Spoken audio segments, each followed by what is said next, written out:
सासू माँ बदल गई। कहानी उस घर की है जहाँ बहू और बेटी को एक माना जाता था, लेकिन फिर अरे शिखा बेटा, तू रसोई में क्यों घुसी रहती है? जा, रोटी मैं बना लूंगी। नहीं माँ जी, आप बैठिए, बस सारा खाना बन ही गया है। श्वेता को बोल देती हूँ, वो खाना लगा देगी सबका। सॉरी भाभी, मेरे पास वक्त नहीं है। माँ, मुझे पैसे देना, पार्लर जाना है। हाँ हाँ चली जाना, भाभी को भी ले जाना। वो भी जाने को बोल रही थी पार्लर, पर पहले ना मदद कर दे उसके खाना लगाने में। देख माँ, वो बहू है, उसे बहू रहने देना, इतना सर पर मत चढ़ा भाभी को। श्वेता, ज्यादा मत बोला कर। बहू और बेटी में कोई फर्क नहीं होता है। जा जाकर काम कर। ननद को माँ का भाभी से इस तरह प्यार करना बिल्कुल अच्छा नहीं लगता। वो बार बार किसी न किसी तरह माँ को भाभी के खिलाफ भड़काती रहती, लेकिन कोई फायदा ना होता। एक रोज, अरे बेटे किशन, जा बहू को कहीं घुमा कर ला, सारा दिन घर में काम करती रहती है। हाँ माँ, हम लोग जा रहे हैं ना गोवा। अच्छा जी, भाभी ने तो हमें बताया भी नहीं। वैसे तो सारी पंचायत करती है, ये गोवा वाली बात क्यों छुपा गई हमसे? अरे क्योंकि उसे खुद नहीं पता था बहन। मुझे टिकट सस्ती मिल रही थी तो मैंने बुक कर दिया। हाँ शिखा, पैकिंग कर ले, संडे हम जा रहे हैं गोवा। दोपहर में शिखा पैकिंग कर रही थी कि सास आ जाती है। ये क्या बहू, साड़ियाँ? अरे गोवा जा रही है घूमने या फिर शादी में मायके हैं? माँ जी, ऐसा कुछ है ही नहीं, समझ में नहीं आ रहा क्या रखूं कपड़े में। अरे तेरी और श्वेता की साइज तो एक ही है, उसके कुछ मॉडर्न कपड़े ले ले, आकर लौटा देना। हाँ माँ जी, ये ठीक रहेगा। शिखा श्वेता के पास जाती है और उससे कपड़े मांगती है। ना जी ना, मैं अपने कपड़े ना दूं, वैसे भी फैल जाएंगे मेरे कपड़े, बहुत महंगे वाले हैं। शिखा मुंह लटकाकर कमरे में आ जाती है तो सास कहती है, चल तैयार हो जा, तुझे मैं शॉपिंग करा कर लाती हूँ गोवा की। बस फिर क्या था, सास बहू निकल जाते हैं मार्केट और एक से बढ़कर एक ड्रेस खरीद कर घर आते हैं।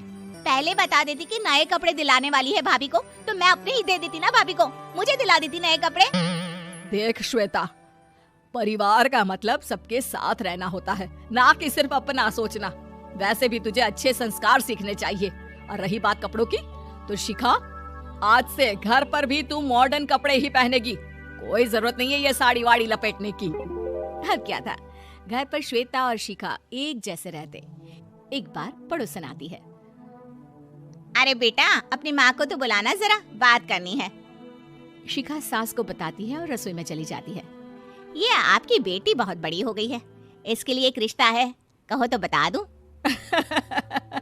ये बेटी नहीं बहू है, घर में सब एक जैसा ही रहता है। वैसे मेरी बेटी भी बड़ी हो गई है, कोई रिश्ता हो तो जरूर बताना। पड़ोसन रिश्ता लेकर उन लोगों के घर आती है। तब श्वेता की होने वाली सास कहती है, तो ये घर है, कितने मंजिल का है? और ये बहू ने आपकी क्या पहन रखा है, जीन्स टॉप? अरे भाई, साड़ी वाड़ी नहीं है क्या इसके पास? देखिए, सर्दी है तो साड़ी में बहू कैसे मैनेज करती, वैसे पहनती है साड़ी भी। देखिए, हम लोग ठहरे पैसे वाले लोग, कोई कमी नहीं है हम लोगों के पास पैसों की, बहुत पैसे हैं, जमीन, नौकर चाकर, कार, सब कुछ है, लेकिन घर में संस्कारी बहू चाहिए, समझ रही हैं ना आप? सास कुछ कहती कि श्वेता बोल पड़ती है, हाय रे, नौकर चाकर से लेकर जमीन, कार, पैसा, हाँ, मुझे रिश्ता मंजूर है मुझे। अरे रुक जा श्वेता, मैं बात कर रही हूँ ना। देखिए, हम लोगों के घर इतनी आजादी नहीं मिलेगी। अरे हाँ कर देना माँ, हाँ कर दे जल्दी से। सास क्या करती, बेटी की शादी ऐसे घर में कर देती है जहाँ ना उनके विचार मिलते हैं और ना ही आचार। शादी के बाद एक रोज फोन पर, श्वेता बेटा, एक बार घर आ जा, बहुत दिल करता है तुझे देखने का। माँ, वो घर पर बहुत काम होता है, कैसे आऊँ? बड़ा घर है, लेकिन आने जाने वालों की लाइन ही लगी रहती है। बेटा, मैं तो जानती थी उस घर का हाल, लेकिन तू ही नहीं मान रही थी। माँ देख, हर घर का यही हाल है। तेरी बेटी को यहाँ घूंघट हटाने की परमिशन नहीं है और एक तरफ भाभी स्कर्ट पहनकर घूम रही है। बेटा, मुझे क्या पता था कि मेरी बेटी को ससुराल के नाम पर पिंजरा मिल जाएगा। अच्छा माँ, फोन रखती हूँ, सास को गर्मा गर्म रोटी खिलानी है। तुम लोगों की तरह नहीं कि एक रोटी बनाओ, एक सब्जी बनाओ, फिर सारा दिन फ्री होकर घूमो। सास फोन तो रख देती है, लेकिन सोच में पड़ जाती है कि एक तरफ बेटी जिसे कोई आजादी नहीं, वहीं दूसरी तरफ बहू जिसे देखकर लगता ही नहीं कि उसकी शादी भी हुई है। अगले रोज। शिखा, अरे ओ शिखा। हाँ माँ, क्या हुआ? कुछ चाहिए आपको? मैं जिम जा रही थी। जिम के कपड़ों में बहू को देखकर सास को घूंघट में अपनी बेटी का ख्याल आता है। देख बहू, घर में बहू की तरह रहा कर। इतने टाइट कपड़े पहनकर जिम जाना पसंद नहीं मुझे। जा जाकर रोटी बना। रोटी? माँ, अभी तो शाम की 6 बजे हैं, इस वक्त रोटी? अब क्या मेरे खाने पीने पर भी पहरा है? अरे जब मर्जी तब मैं अपने घर में खा भी नहीं सकती क्या? बहू को अजीब लगता है। वो समझ नहीं पाती कि जो सास कल तक इतनी सपोर्टिव थी, उन्हें अचानक से क्या हो गया। वो किचन में जाती है, गरम रोटी के साथ 2 तरह की सब्जी, रायता, सलाद सब लेकर सास के पास आती है। माँ जी, खाना। इतना सारा खाना? राक्षस समझा है क्या मुझे? रोटी मांगी थी मैंने गर्मा गर्म बस। पर माँ जी, रोटी खाती किससे आप? सब्जी तो बनानी थी ना। अरे भूख मर गई मेरी तेरी बहस से। जा जाकर काम कर, अंदर पूरी रसोई साफ कर। बहू अंदर चली जाती है। थोड़ी देर में श्वेता घर आती है। अरे शिखा, जल्दी से चाय ला, पकवान बना, मेरी बेटी आई है। अरे नहीं नहीं माँ, ड्राइवर बाहर खड़ा है। मैं तो घर का कोई सामान खरीदने के बहाने यहाँ आ गई हूँ। मुझे जाना होगा।